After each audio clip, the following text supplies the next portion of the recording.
Hi guys, let's study one of the most famous checkmate pattern today, the Legal's Mate. This pattern originated from opening trap by French player Sire de Legal, which was probably the world's best chess player in the early 1700s. And also I think I butchered the pronunciation a little bit, so if any of you know how to correctly pronounce the French name, do let me know in the comment section below please. Let's first study the pattern from the original game and then we will generalize it to other positions. Here white is to move and to win. And the feature of almost all Legal's pattern, whether it's mate or pseudo sacrifice, is that there will be a bishop here in h5, pinning the knight, so that if the knight move, then the queen can be taken. And so the thinking is that, well, then the knight must not be able to move. However, as we all know, the only absolute pin is the pin on the king. White's best move here is knight takes f5, essentially sacrificing the queen. Of course, if d takes e5, if black rejects the sacrifice, then queen takes h5, and white won a pawn for free. If black takes the sacrifice instead, bishop takes d1, then here comes the checkmate pattern.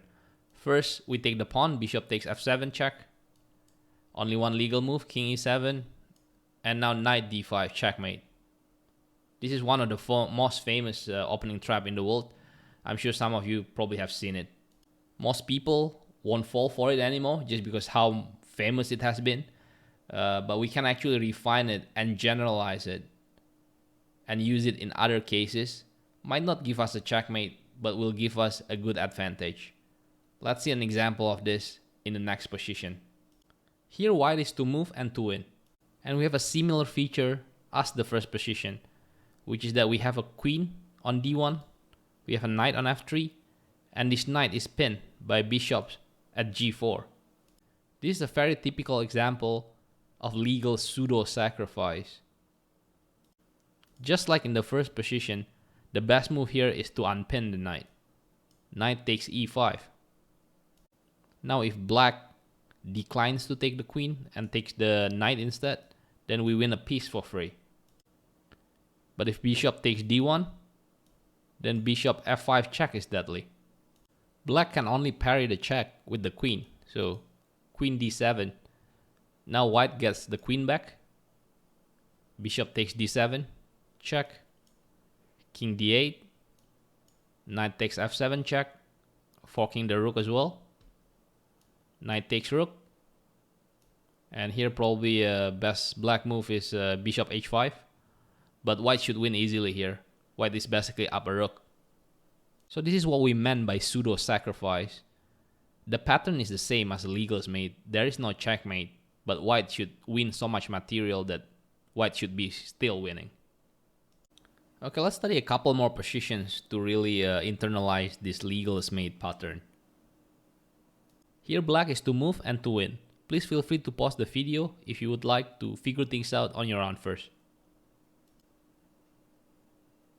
Okay, so in this position we have queen on d8, we have knight on f6, and the knight is pinned by white bishop on g5. Also, most importantly, the bishop is not guarded by any other of white piece. So we have all the ingredients for Legal's Mate or legal pseudo sacrifice. So as previously, we unpin the knight. We takes e4 with the knight. Now if white declines the sacrifice, so d takes e4, here we actually can get the queen, the white's queen, because now king has to take and the queen fall. And if bishop takes d8 instead, then bishop f2 is a checkmate.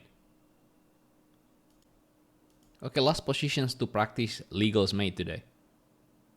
Again, please feel free to pause the video if you'd like to figure things out on your own first. Here we have a very similar position to the second position we looked at earlier. The only difference is that if we give a check on b5 with the bishop, we gotta be a bit careful here because black can parry with the pawn instead of with just the queen. So we have to calculate a bit just to make sure that the sacrifice does work. And since this video is all about Legal's Mate and legal pseudo sacrifice, well then you know it kinda works. So knight takes e5. Bishop takes d1. Black wins the queen. But now white goes bishop b5 check. 3 ways to parry the check basically. Knight d7. Queen d7. Or c6.